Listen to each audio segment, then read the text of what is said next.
السلام علیکم دوستوں، میں ہوں کاشف قمر اور آپ موجود ہیں اسلامک نیٹ ورک۔ دوستوں، اسلامک نیٹ ورک میں ہم کتاب مشکوٰۃ المصابیح کا مطالعہ کر رہے ہیں اور اس میں ہم نے مختلف ابواب جو اب تک پڑھ لیے ہیں۔ آج کا جو باب ہے ہمارے سامنے وہ ہے کتاب الجنائز، اور اس میں جو سب ٹاپک ہے وہ میت کو غسل اور کفن دینے کا بیان ہے۔ تو اس سے متعلقہ حدیث جو ہیں وہ ہے، پہلی حدیث جو اس میں ہے وہ ہے 1634۔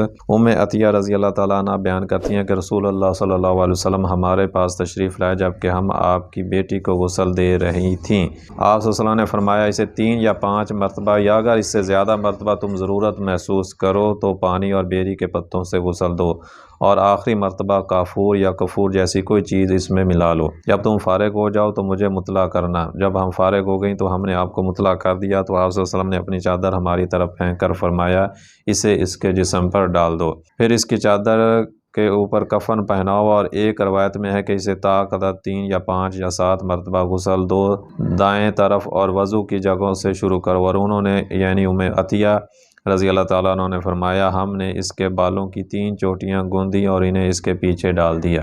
حدیث نمبر 1635۔ عائشہ رضی اللہ تعالیٰ عنہ بیان کرتی ہیں کہ رسول اللہ صلی اللہ علیہ وسلم کو یمن کے 3 سفید سوتی کپڑوں میں کفن دیا گیا، جن میں قمیض تھی نہ امامہ۔ حدیث نمبر 1636۔ جابر رضی اللہ تعالیٰ عنہ بیان کرتے ہیں کہ رسول اللہ صلی اللہ علیہ وسلم نے فرمایا، جب تم میں سے کوئی اپنے بھائی کو کفن دے تو اسے بہتر طریقے سے کفن دے۔ حدیث نمبر 1637۔ عبداللہ بن عباس بیان کرتے ہیں کہ ایک آدمی حالت احرام میں نبی صلی اللہ علیہ وسلم کے ساتھ تھا تو اس کی اونٹنی نے اسے نیچے گرا کر اس کی گردن توڑ دی، تو رسول اللہ صلی اللہ علیہ وسلم نے فرمایا، اسے پانی اور بیری کے پتوں سے غسل دو، اور اسے اس کے انہی احرام کے 2 کپڑوں میں کفن دو، اور اسے خوشبو لگاؤ، نہ اس کے سر کو ڈھانپو، کیونکہ وہ قیامت کے روز تلبیہ پکارتا ہوا اٹھے گا۔ بخاری و مسلم۔ اور ہم مصعب بن عمیر کی شہادت کے متعلق خباب سے مروی حدیث جامع المناقب کے باب میں انشاءاللہ تعالی بیان کریں گے۔ حدیث نمبر 1638۔ عبداللہ بن عباس بیان کرتے ہیں کہ رسول اللہ صلی اللہ علیہ وسلم نے فرمایا، سفید کپڑا پہنا کرو کیونکہ وہ تمہارا بہترین لباس ہے، اپنے مردوں کو بھی انہی میں کفن دو، اس میں تمہارا بہترین سرمہ ہے، اسمد تمہارا بہترین سرمہ ہے کیونکہ وہ پلکیں دراز کرتا ہے اور نظر کو تیز کرتا ہے۔ ابو داؤد، ترمذی اور ابن ماجہ نے اپنے مردوں کو تک روایت کیا ہے۔ حدیث نمبر 1639۔ علی رضی اللہ تعالیٰ عنہ بیان کرتے ہیں کہ رسول اللہ صلی اللہ علیہ وسلم نے فرمایا، مہنگا کفن نہ دیا کرو کیونکہ وہ تو جلد ہی بوسیدہ ہو جاتا ہے۔ حدیث نمبر 1640۔ ابو سعید خدری سے روایت ہے کہ جب وہ قریب المرگ ہوئے تو انہوں نے نیا لباس منگوا کر پہنا، پھر فرمایا، میں نے رسول اللہ صلی اللہ علیہ وسلم کو فرماتے ہوئے سنا، میت کو اس کے انہی کپڑوں میں اٹھایا جائے گا جن میں اسے موت آئی ہے۔ حدیث نمبر 1641۔ عباد بن صامت رضی اللہ تعالیٰ عنہ رسول اللہ صلی اللہ علیہ وسلم سے روایت کرتے ہیں کہ آپ صلی اللہ علیہ وسلم نے فرمایا، جوڑا ازار اور چادر بہترین کفن ہے، جبکہ سینگوں والا مینڈا بہترین قربانی ہے۔ حدیث نمبر 1642۔ امام ترمذی اور ابن ماجہ نے اسے ابو امامہ سے روایت کیا ہے۔ حدیث نمبر 1643۔ ابن عباس بیان کرتے ہیں کہ رسول اللہ صلی اللہ علیہ وسلم نے شہدائے احد کے بارے میں فرمایا، ان کے چمڑے کی پوستینیں، اونی چادریں وغیرہ اور ہتھیار اتار لو اور ان کو خون سمیت ان کے کپڑوں میں دفن کر دو۔ حدیث نمبر 1644۔ سعد بن ابراہیم اپنے والد سے روایت کرتے ہیں کہ عبد الرحمن بن عوف روزے سے تھے کہ افطار کے لیے ان کے پاس کھانا لایا گیا تو انہوں نے فرمایا، مصعب بن عمیر شہید کر دیے گئے جبکہ وہ مجھ سے بہتر تھے، انہیں ایک چادر میں کفن دیا گیا، اگر ان کا سر ڈھانپا جاتا تو ان کے پاؤں ننگے ہو جاتے، اور اگر ان کے پاؤں ڈھانپے جاتے تو ان کا سر ننگا ہو جاتا۔ راوی کہتے ہیں کہ میرا خیال ہے کہ انہوں نے فرمایا، حمزہ رضی اللہ تعالیٰ عنہ شہید کر دیے گئے جبکہ وہ مجھ سے بہتر تھے، پھر ہم پر دنیا کی نعمتیں وافر کر دیں گے، یا فرمایا، ہمیں بہت زیادہ دنیا کا مال و متاع عطا کر دیا گیا کہ ہمیں اندیشہ ہو کہ ہماری نیکیوں کا بدلہ ہمیں دنیا ہی میں دے دیا گیا، پھر انہوں نے رونا شروع کر دیا حتیٰ کہ کھانا بھی ترک کر دیا۔ حدیث نمبر 1645۔ جابر رضی اللہ تعالیٰ عنہ بیان کرتے ہیں کہ رسول اللہ صلی اللہ علیہ وسلم عبداللہ بن ابی کے پاس آئے جبکہ اسے قبر میں اتار دیا گیا تھا، آپ کے حکم پر اسے باہر نکالا گیا، آپ صلی اللہ علیہ وسلم نے اسے اپنے گھٹنوں پر رکھا اور اس کے جسم پر اپنا لعاب مبارک تھوکا اور اسے اپنی قمیض پہنائی۔ راوی بیان کرتے ہیں کہ اسے عبداللہ بن ابی نے عباس کو قمیض پہنائی تھی۔ کتاب الجنائز میں جو ہے نیا چیپٹر ہے جنازوں کے ساتھ جانے اور نماز جنازہ پڑھنے کا بیان۔ حدیث نمبر 1646۔ ابو ہریرہ رضی اللہ تعالیٰ عنہ بیان کرتے ہیں کہ رسول اللہ صلی اللہ علیہ وسلم نے فرمایا جنازہ جلدی لے جایا کرو، اگر تو وہ صالح ہے تو پھر تم اسے بھلائی کے طرف لے جا رہے ہو، اور اگر وہ اس کے علاوہ ہے تو پھر وہ ایک شر ہے جس تم اپنی گردنوں سے اتار رہے ہو۔ حدیث نمبر 1647۔ ابو سعید خدری رضی اللہ تعالیٰ عنہ بیان کرتے ہیں کہ رسول اللہ صلی اللہ علیہ وسلم نے فرمایا جب جنازے کو رکھا جاتا ہے اور لوگ اسے کندھوں پر اٹھا لیتے ہیں تو اگر وہ نیک ہوتا ہے تو کہتا ہے کہ مجھے آگے پہنچاؤ، اگر وہ صالح نہ ہو تو اپنے گھر والوں سے کہتا ہے تباہی ہو، تم مجھے کہاں لے جا رہے ہو؟ انسان کے علاوہ ہر چیز اس کی آواز سنتی ہے، اور اگر انسان سن لے تو وہ بے ہوش ہو جائے۔ حدیث نمبر 1648۔ ابو سعید بیان کرتے ہیں کہ رسول اللہ صلی اللہ علیہ وسلم نے فرمایا جب تم جنازہ دیکھو تو کھڑے ہو جاؤ، اور جو شخص اس کے ساتھ جائے تو وہ اس وقت تک نہ بیٹھے حتیٰ کہ اسے رکھ دیا جائے۔ حدیث نمبر 1649۔ جابر رضی اللہ تعالیٰ عنہ بیان کرتے ہیں کہ ایک جنازہ گزرا تو رسول اللہ صلی اللہ علیہ وسلم کھڑے ہو گئے اور ہم بھی آپ صلی اللہ علیہ وسلم کے ساتھ کھڑے ہو گئے۔ پھر ہم نے عرض کیا اللہ کے رسول یہ تو ایک یہودی عورت کا جنازہ ہے۔ آپ صلی اللہ علیہ وسلم نے فرمایا موت گھبراہٹ والی چیز ہے، جب تم جنازہ دیکھو تو کھڑے ہو جاؤ۔ حدیث نمبر 1650۔ علی رضی اللہ تعالیٰ عنہ بیان کرتے ہیں کہ ہم نے رسول اللہ صلی اللہ علیہ وسلم کو جنازہ دیکھ کر کھڑے ہوتے دیکھا تو ہم بھی کھڑے ہو گئے، اور ہم نے آپ کو بیٹھتے دیکھا تو ہم بھی بیٹھ گئے۔ اور امام مالک اور ابو داؤد کی روایت میں ہے کہ آپ جنازہ دیکھ کر کھڑے ہو گئے، پھر اس کے بعد آپ بیٹھ گئے۔ حدیث نمبر 1651۔ ابو ہریرہ بیان کرتے ہیں کہ رسول اللہ صلی اللہ علیہ وسلم نے فرمایا جو شخص ایمان اور ثواب کی نیت سے کسی مسلمان کے جنازے میں شریک ہوتا ہے اور اس کے ساتھ رہتا ہے حتیٰ کہ اس کی نماز جنازہ پڑھی جاتی ہے اور اس کے دفنانے سے فارغ ہو جاتا ہے تو وہ 2 قرات اجر کے ساتھ واپس آتا ہے، اور ہر قرات احد پہاڑ کی مثل ہے۔ اور جو شخص نماز جنازہ پڑھتا ہے اور اس کے دفن ہونے سے پہلے واپس آ جاتا ہے تو وہ 1 قرات اجر کے ساتھ واپس آتا ہے۔ حدیث نمبر 1652۔ ابو ہریرہ رضی اللہ تعالیٰ عنہ سے روایت ہے کہ نبی صلی اللہ علیہ وسلم نے نجاشی کے فوت ہونے کی جس روز وہ فوت ہوئے خبر سنائی، اور آپ صحابہ کرام کو لے کر عیدگاہ تشریف لے گئے۔ آپ نے ان کی صفیں بنائیں اور 4 تکبیریں کہیں۔ حدیث نمبر 1653۔ عبد الرحمن بن ابی علی بیان کرتے ہیں کہ زید بن ارقم نماز جنازہ میں 4 تکبیریں کہا کرتے تھے، جبکہ ایک جنازے پر انہوں نے 5 تکبیریں کہیں تو ہم نے ان سے سوال کیا، انہوں نے فرمایا رسول اللہ صلی اللہ علیہ وسلم نے ایسے بھی کہا کرتے تھے۔ حدیث نمبر 1654۔ طلحہ بن عبید اللہ بن عوف بیان کرتے ہیں کہ میں نے ابن عباس کے پیچھے نماز جنازہ پڑھی تو انہوں نے بلند آواز سے سورۃ فاتحہ پڑھی، بعد ازاں فرمایا تاکہ تم جان لو کہ یہ سنت ہے۔ حدیث نمبر 1655۔ عوف بن مالک بیان کرتے ہیں کہ رسول اللہ صلی اللہ علیہ وسلم نے نماز جنازہ پڑھی تو میں نے آپ کی دعا یاد کر لی۔ آپ کہہ رہے تھے اے اللہ اسے معاف فرما، اس کی بہترین مہمان نوازی فرما، اس کی قبر فراخ فرما، اس کے گناہ پانی اولوں اور برف سے دھو ڈال، اسے گناہوں سے اس طرح صاف کر دے جیسے تو نے سفید کپڑے کو میل سے صاف کیا ہے، اسے اس کے دنیا والے گھر سے بہتر گھر، دنیا کے اہل سے بہتر اہل، خادم اور دنیا کی زوجہ سے بہتر زوجہ عطا فرما، اسے جنت میں داخل فرما اور عذاب قبر نیز عذاب جہنم سے محفوظ رکھ، اور ایک روایت میں اسے فتنہ قبر اور عذاب جہنم سے محفوظ فرما۔ راوی بیان کرتے ہیں آپ صلی اللہ علیہ وسلم نے اس قدر دعائیں کی کہ میں نے تمنا کی کہ کاش یہ میت میری ہوتی۔ حدیث نمبر 1656۔ ابو سلمہ بن عبد الرحمن سے روایت ہے کہ جب سعد بن ابی وقاص نے وفات پائی تو عائشہ رضی اللہ تعالیٰ عنہ نے فرمایا انہیں مسجد میں لے آؤ تاکہ میں بھی ان کی نماز جنازہ پڑھ سکوں، لیکن ان کی یہ بات قبول نہ کی گئی تو انہوں نے فرمایا اللہ کی قسم رسول اللہ صلی اللہ علیہ وسلم نے بیضاء کے 2 بیٹوں سہیل اور اس کے بھائی کی نماز جنازہ مسجد میں پڑھی تھی۔ حدیث نمبر 1657۔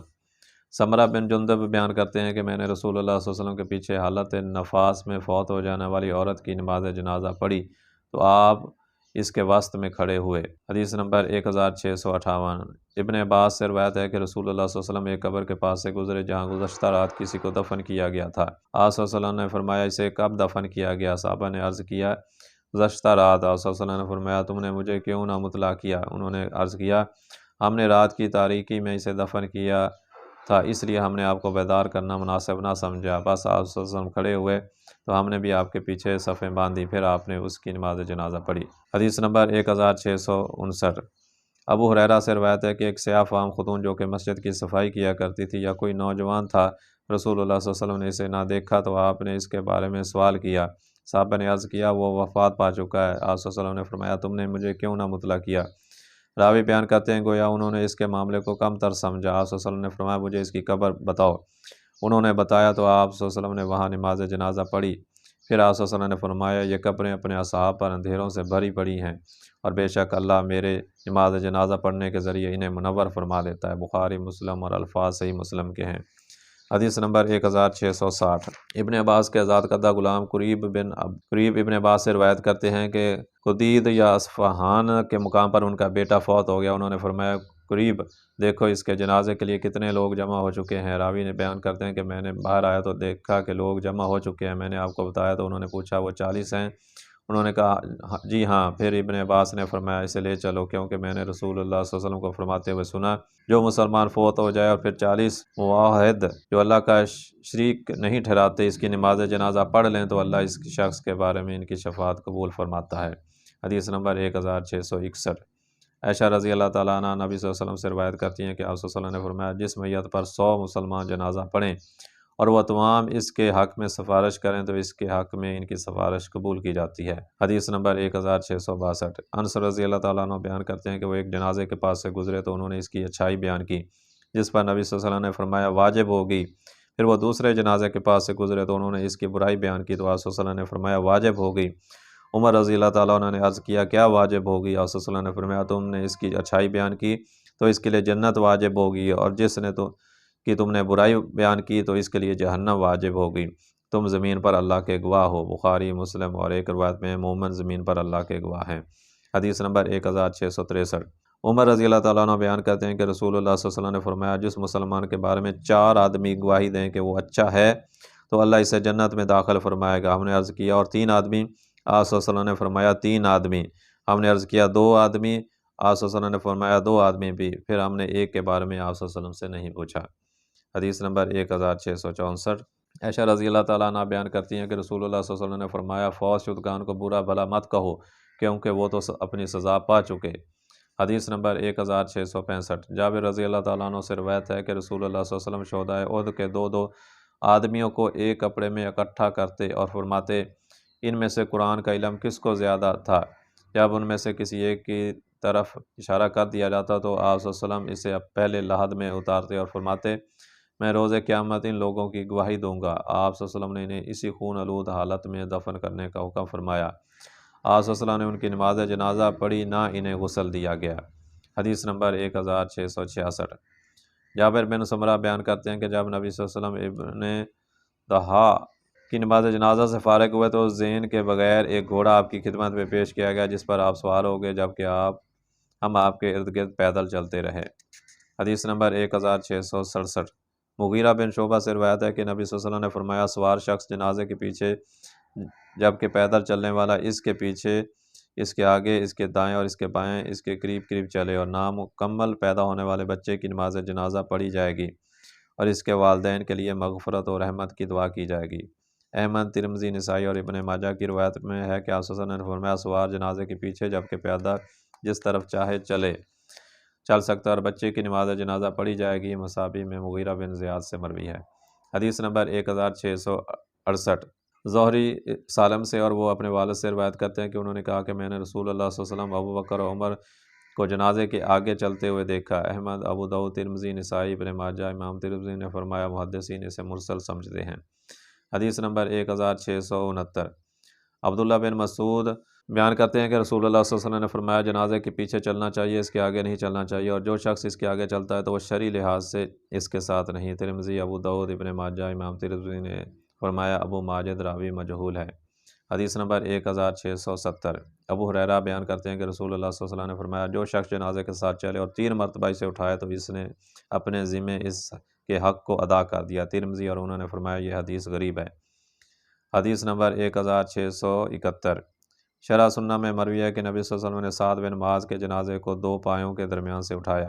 حدیث نمبر 1672۔ صوبان بیان کرتے ہیں کہ ہم نبی صلی اللہ علیہ وسلم کی میت میں ایک جنازے میں شریک ہوئے۔ آپ صلی اللہ علیہ وسلم نے کچھ لوگوں کو سواریوں پر دیکھا تو فرمایا کیا تمہیں حیا نہیں آتا کہ اللہ کے فرشتے تو پیدل ہیں اور تم سواریوں پر ہو؟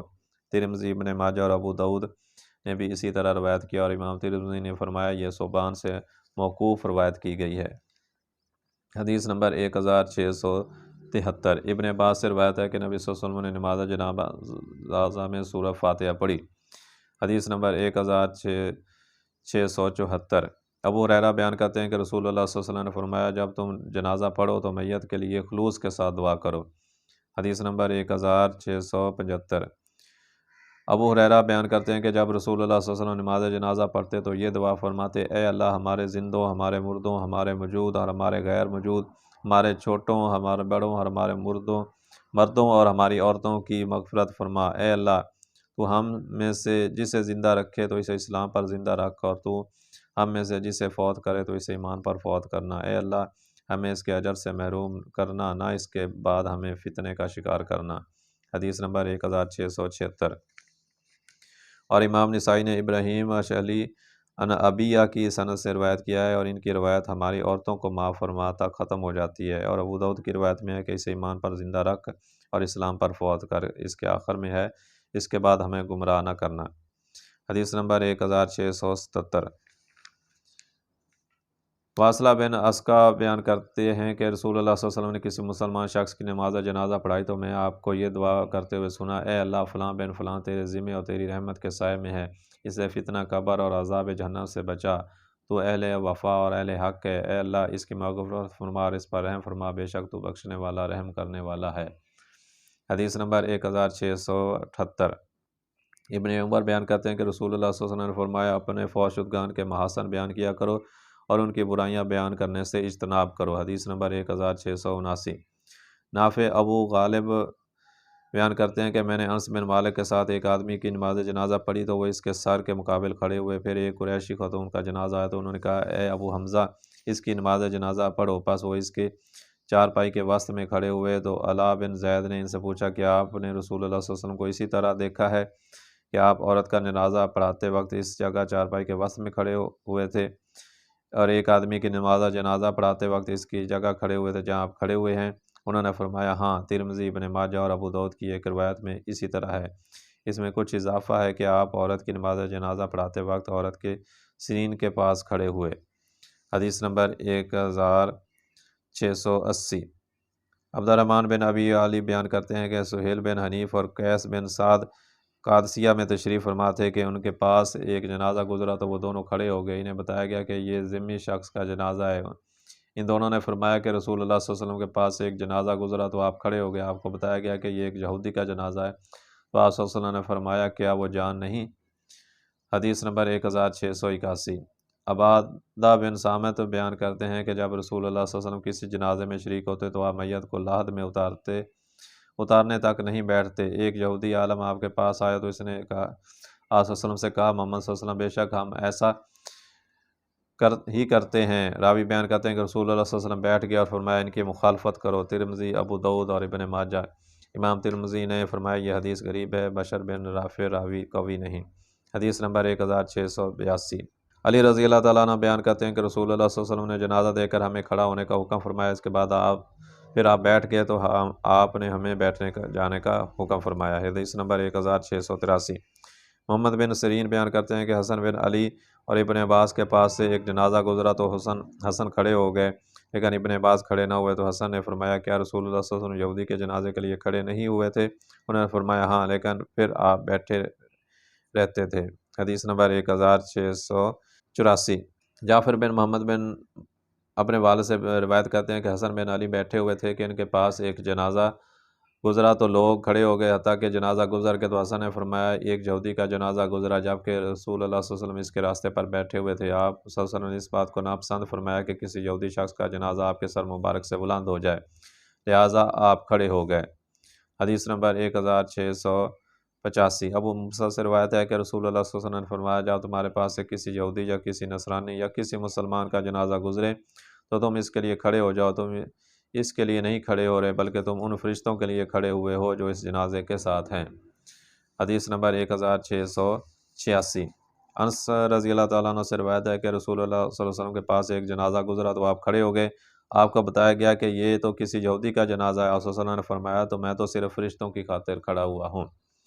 حدیث نمبر 1687۔ مالک بن حبیرہ بیان کرتے ہیں کہ میں نے رسول اللہ صلی اللہ علیہ وسلم کو فرماتے ہوئے سنا، کوئی مسلمان فوت ہو جائے اور مسلمان کی 3 صفیں اس کی نماز جنازہ پڑھ دیں تو اس کے لیے جنت واجب ہو جاتی ہے۔ جب مالک دیکھتے کہ جنازہ پڑھنے والے کم ہیں تو آپ اس حدیث کی بنیاد پر انہیں 3 صفوں میں تقسیم فرما دیتے۔ ابو داؤد ترمذی کی روایت میں ہے کہ جب مالک بن حبیرہ کوئی نماز جنازہ پڑھتے اور جنازہ پڑھنے والے کم ہوتے تو انہیں 3 حصوں میں تقسیم فرما دیتے۔ پھر بیان کرتے کہ رسول اللہ صلی اللہ علیہ وسلم نے فرمایا، جس شخص پر 3 صفیں نماز جنازہ پڑھیں تو اس پر جنت واجب ہوگی، اور ابن ماجہ نے بھی اسی طرح کی روایت کی ہے۔ حدیث نمبر 1688۔ ابو ہریرہ رضی اللہ تعالیٰ عنہ نماز جنازہ کے بارے میں نبی صلی اللہ علیہ وسلم سے روایت کرتے ہیں کہ آپ صلی اللہ علیہ وسلم یہ دعا پڑھا کرتے تھے، اے اللہ تو اس کا رب ہے، تو نے اسے پیدا فرمایا، تو نے اسے اسلام کی راہ دکھائی، تو نے اس کی روح قبض کر لی اور تو اس کے ظاہر و باطن سے واقف ہے، ہم سفارشی بن کر آئے ہیں، اس کی مغفرت فرما۔ حدیث نمبر 1689۔ سعید بن مسیب بیان کرتے ہیں کہ میں نے ابو ہریرہ کے پیچھے ایک ایسے بچے کی نماز جنازہ پڑھی جس نے کبھی کوئی گناہ کیا ہی نہیں، وہ دعا کر رہے تھے، اے اللہ اسے عذاب قبر سے بچا۔ حدیث نمبر 1690۔ امام بخاری نے معلق روایت بیان کرتے ہوئے فرمایا کہ حسن بصری بچے کی نماز جنازہ میں سورہ فاتحہ پڑھتے اور یہ دعا کرتے، اے اللہ اسے ہمارے لیے پیش رو، میر منزل، ذخیرہ اور ثواب بنا دے۔